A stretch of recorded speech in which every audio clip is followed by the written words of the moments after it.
Hello students, आज हम करेंगे हिंदी का पाठ 11 मीरा बहन और बाघ। पाठ का नाम क्या है? मीरा बहन और बाघ। चलिए अब हम पाठ की रीडिंग करना शुरू करते हैं। ये है मीरा बहन। मीरा बहन का जन्म इंग्लैंड में हुआ था। गांधी जी के विचारों का उन पर बहुत असर हुआ कि वे अपना घर और अपने माता पिता को छोड़कर भारत आ गई और गांधी जी के साथ काम करने लगी। यह है असर। असर का मतलब क्या होता है? प्रभाव। असर मीन्स प्रभाव। विचारों का मतलब सोच। तो जो मीरा बहन थी उनका जन्म कहाँ हुआ था? इंग्लैंड में। लेकिन फिर भी वो अपने देश को छोड़कर, गांधी जी के विचारों से प्रभावित होने के कारण अपने देश को छोड़कर भारत आ गई और गांधी जी के साथ में मिलकर कार्य करने लगी। आज़ादी के 5 साल बाद उन्होंने उत्तर प्रदेश के एक पहाड़ी गांव गेवली में गोपाल आश्रम की स्थापना की। उत्तर प्रदेश का कौन सा गांव था? पहाड़ी गांव। उत्तर प्रदेश का एक जो पहाड़ी गांव था उसका नाम क्या था? गेवली। क्या नाम था? गेवली। और वहाँ पर कौन से आश्रम की स्थापना की गई थी? गोपाल आश्रम की स्थापना। उस समय उस आश्रम में मीरा बहन का बहुत सारा समय पालतू पशुओं की देखभाल में बीतता था।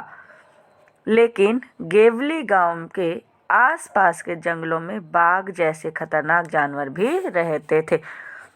तो जो मीरा बहन थी उन्होंने अपने आश्रम की स्थापना कहाँ की थी? उत्तर प्रदेश के एक पहाड़ी गांव गेवली में, जहाँ पर बहुत सारे खतरनाक जानवर भी। पहाड़ी गांव में अक्सर बाघ का डर बना रहता था।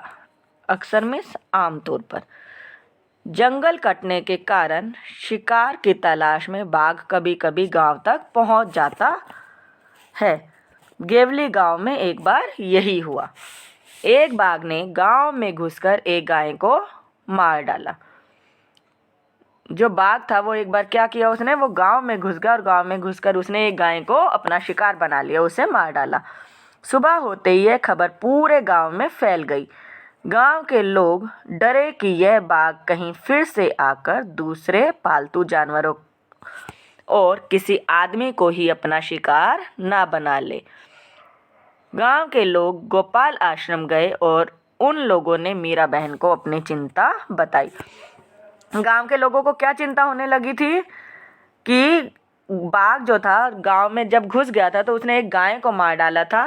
तो अब उन्हें ये डर लगने लगा था कि कहीं ऐसा ना हो कि वो बाघ दूसरे पालतू जानवरों और या किसी आदमी या इंसान को अपना शिकार ना बना ले।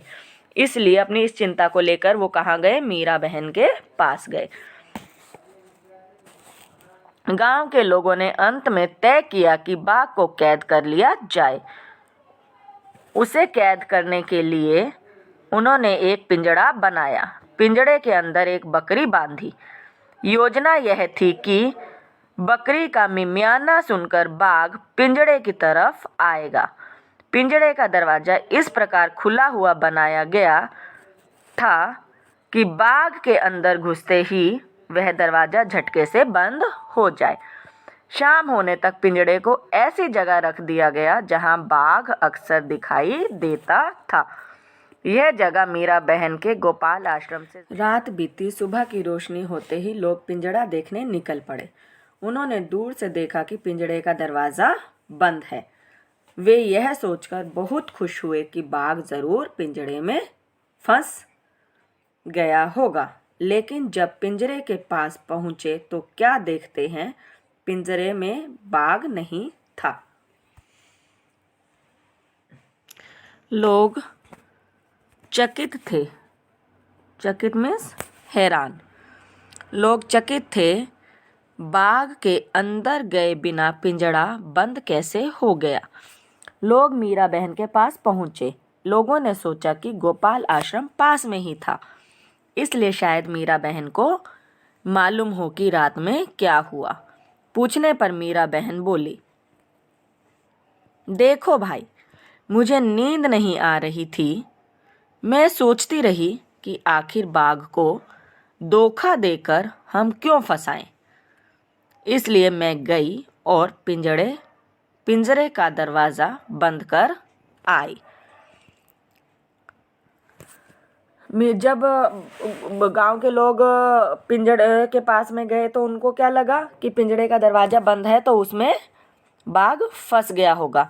लेकिन जब उन्होंने पास में जाकर देखा तो पिंजरे का दरवाज़ा बंद था, लेकिन बाघ पिंजरे में नहीं था। तो उन लोगों ने सोचा कि मीरा बहन का आश्रम, जो गोपाल आश्रम था, वो बिल्कुल पिंजरा जहाँ रखा गया था उसके पास में ही था। तो उन लोगों ने सोचा कि शायद मीरा बहन को मालूम हो कि रात में क्या हुआ। तो वो मीरा बहन के पास पूछने के लिए गए। तो मीरा बहन ने उन्हें क्या उत्तर दिया कि देखो भाई, मुझे तो नींद नहीं आ रही थी और मैं पूरी रात यही सोचती रही कि आखिर बाघ को हम धोखा देकर क्यों फंसाए। इसलिए मैं गई और मैंने जाकर पिंजरे का दरवाज़ा बंद कर दिया। इसलिए बाघ पिंजरे में नहीं फंस सका।